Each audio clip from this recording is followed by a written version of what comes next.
So in today's incredibly exciting video, I'm going to be talking about a style of guitar which you very rarely see me playing in videos and which you will never see me playing on stage. I'm going to be telling you about the two that I own, why I own them, why I think everyone should have at least one of them.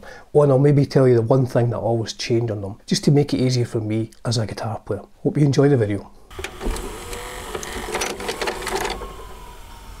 So the Fender Stratocaster, invented by Leo Fender in the early 50s in California. They were first released to the general public way back 1954 it was, as made famous in the early days in the United States by people like Buddy Holly.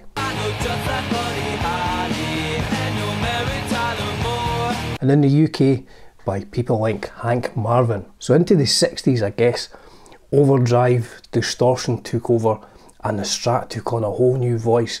Now some of my most favourite players are from that era, the 60s and 70s, all played Stratocasters. James Marshall Hendricks, Jimi Hendrix. I think when I saw a video of him playing Johnny B. Good on the Old Grey Whistle test, I thought, I want to do guitar solos like that. I've never quite achieved that, but I'm still striving. Rory Gallagher, huge Rory Gallagher fan. Rory played his old beat up Strat his entire career. The legendary Robin Trower. Who can forget the sound on Bridges Size? Robin Trower, man. What an incredible sound Robin Trower gets from his Strat.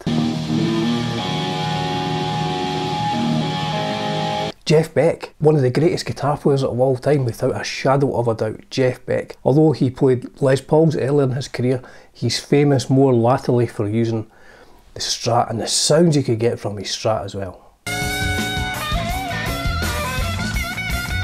David Gilmour and the Strat. He's synonymous with a Strat, I think. The short whammy bar, the solo Uncomfortably Numb, and a whole wealth of work that he's done with Pink Floyd. Great guitar player, Stratocaster player. Stevie Ray Vaughan with his old beat up Strat and the upside down whammy bar. The sound he could get with those thick strings, brilliant. And another player who was a massive favourite of mine, Bernie Tormey, the late great Bernie Tormey. I used to love going to see Bernie just in a small venue in Edinburgh. You know, the last sort of 10 years of his career, he was just playing this small club and he was playing his old Strats, wailing away, absolutely wailing away. I spoke to him and I said, how do you get that sound out of a Strat? Just with that bridge pickup, you know, just the stock pickups he was using. It was just unbelievable, Bernie Tormey. So there, a whole list of some of my favourite players, brilliant Stratocaster players. Now, there will be other people who play Stratocasters, probably somebody from the Red Hot Chili Peppers or somebody from that Yngwie Malmsteen band, but I'm concentrating on the people that I like. Now I currently own two. I probably owned about a dozen or more through my guitar playing and collecting career, but I have only kept two, and the two I've kept are this 1979 Greco. Now I believe it to be an SE800. These were based on one of Jeff Beck's guitars which he used on a Japanese tour with Stanley Clarke in 1978, I think. When I got this, none of the pickups worked. It was completely trashed. Here's what it looked like when I got it. So it was completely trashed. I've had to replace the pickguard and all the electrics in it. In the bridge I have a Fender Noiseless Pickup, and in the middle and the neck I have a Wilkinson. Can't remember the model, but they're really good sounding. The neck on this is absolutely brilliant. That is one of the reasons I have kept this. This is probably the most comfortable playing Stratocaster I've ever had.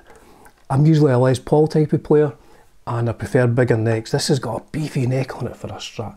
I've had this refretted and everything. I liked it so much. I did all the work.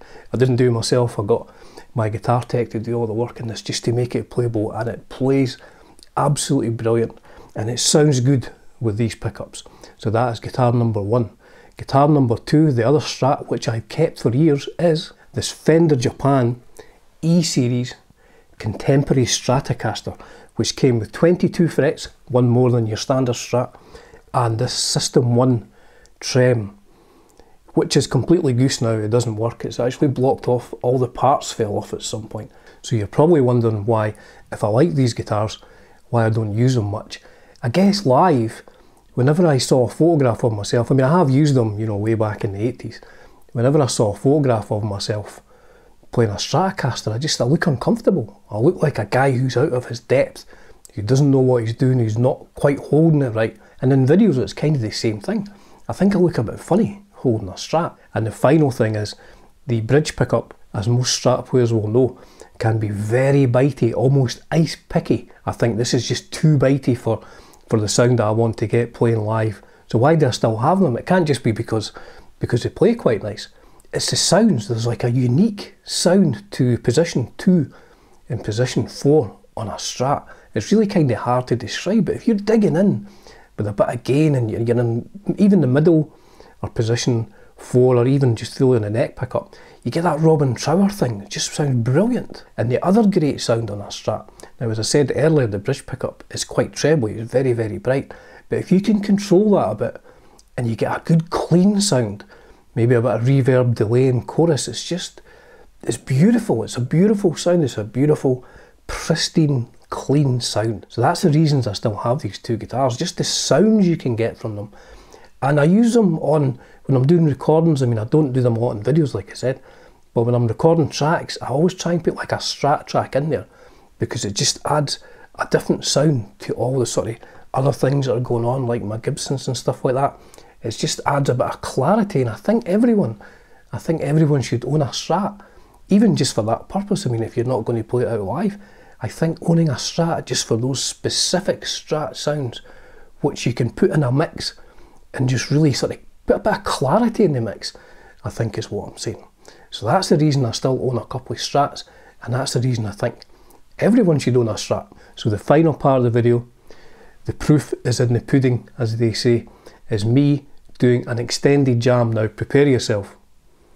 Over 7.5 minutes of me jamming away on my 2 Strats, so you may want to watch this in 2 parts.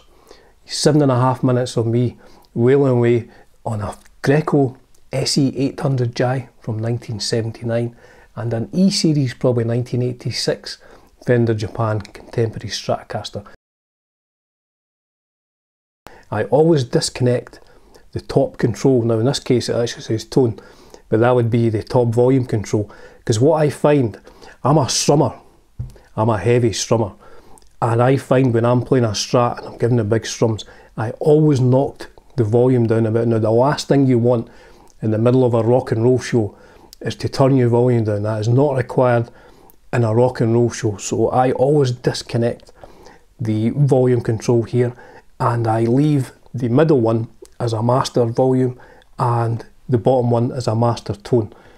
Now I guess to cut out the tone properly on the bridge pickup, which, you know, arguably you do need to do, you do need 2 tone controls, a separate one for the bridge, but I have found for my purposes it's much easier just to have nothing going on with this one, so I'm not knocking it down, and then just work with a master volume and a master tone. I don't use the bridge pickup all that much, and if I do a lot of stuff in my recording software that kind of cuts the top edge down. So I hope you've enjoyed today's video, and I hope you enjoy this 7.5 minute jam, which is kind of, as I say, if there's any notes which sound like they shouldn't be there, it's simply jazz, folks. It's simply jazz. As ever, it's a privilege and a pleasure bringing you content on Dunsi's Guitar World. Just for now.